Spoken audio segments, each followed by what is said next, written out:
नमस्कार, मैं नवीन कुमार आप लोगों को बता रहे हैं श्वसन तंत्र। अब देखो श्वसन क्या है, पहले श्वसन का बारे में जानेंगे। श्वसन है क्या? तो श्वसन क्या है कि बृहद रूप में हम लोग वायुमंडल से क्या लेते हैं, लेकर और नसिका छिद्र द्वारा कहाँ जाते हैं, वही क्रिया को क्या कहते हैं, श्वसन कहते हैं। श्वसन। अब श्वसन तंत्र के बारे में पढ़ेंगे। श्वसन तंत्र क्या है? श्वसन तंत्र मतलब क्या, सिस्टम सबका, जैसे नसिका हुआ, कैसे कैसे सांस लेता है, नसिका से फिर कहाँ पता है, स्वर यंत्र जाता है। तो देखो सबसे पहले नसिका बैठने के बाद नसिका, तो हम लोग जानते हैं कि सांस किससे लेते हैं, नसिका से। नसिका और मुख के द्वारा भी कभी कभी हम लोग सांस लेते हैं। देखो नसिका से जो हम लोग सांस लेते हैं तो क्या होता है कि नसिका जो सांस लेते हैं वहाँ पर नसिका के द्वारा फिर लेरिंग से होते हुए कहाँ पर ट्रेकिया या सांस लेने द्वारा कहाँ जाता है, वाइपस में जाता है।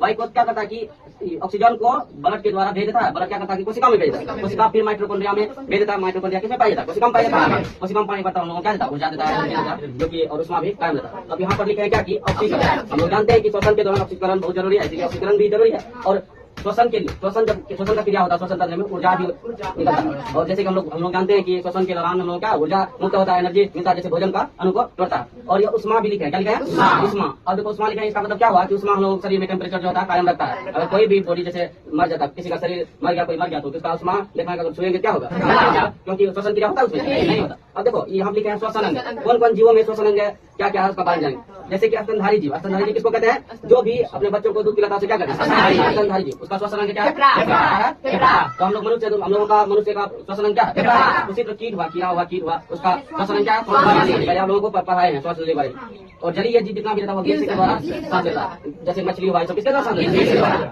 मेढक जो है त्वचा के द्वारा भी सांस लेता है और सांस लेता है। अब देखो त्वचा के द्वारा जो सांस लेता है वो जब जमीन के अंदर में रहता है तो किसके द्वारा लेता है, और जब पानी में रहता है तो किसके द्वारा लेता है, फेफड़ा के द्वारा। अब आप लोगों को बताएंगे कि हम कैसे कैसे मनुष्य सांस लेता है और फेफड़ा में कैसे कैसे कार्य होता है उसके बारे में बताएंगे।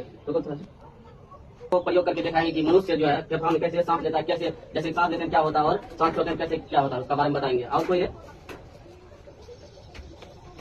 देखो जैसे ये है मेरा क्या मनुष्य का श्वसन अंग, जुम कीजिए, ये क्या मनुष्य का श्वसन अंग है। जैसे कि हम जैसे सांस लेते हैं इसको प्रदर्शित करते हैं, सांस जब लेते हैं मेरा क्या होता है, फेफड़ा क्या होता है, और जो सांस लेने की क्रिया को क्या कहते हैं, कहते हैं। और ऐसे खींचेंगे तो क्या हुआ, सांस निकल गया नसिका द्वारा, तो निकलने की क्रिया को क्या कहते हैं, अगर दोनों क्रिया और सांस लेना और सांस छोड़ने की क्रिया को क्या कहते हैं, श्वासोच्छ्वास क्या कहते हैं। जैसे क्या देखो अब हम लोग जैसे यहाँ देखो सांस लिए तो मेरा फेफड़ा क्या हो जाता है, खुल जाता है, और ऐसे सांस छोड़ देंगे तो सिकुड़ जाता है। देखो हम लोग जैसे लेते हैं तो क्या लेते हैं, श्वसन में ऑक्सीजन लेते हैं, और जैसे छोड़ते हैं, जैसे छोड़े हम लोग क्या छोड़े, कार्बन डाइऑक्साइड। तो इसी तरह हम लोगों का क्या होता है, मनुष्य में श्वसन होता है। और आप लोगों को जाओ अब आप लोगों को ये बता रहे हैं कि डायफ्राम का काम, डायफ्राम ऐसे बनाया हुआ है, बनाया हुआ है। देखो इसको क्या कहते हैं, डायफ्राम। तो ये क्या है कि डायफ्राम जो हम लोगों जो जैसे सांस छोड़ने में क्या करता है, सहायता करता है, क्या करता है, क्या करता है, तो आप लोग समझ में आया श्वसन तंत्र, ठीक है। तो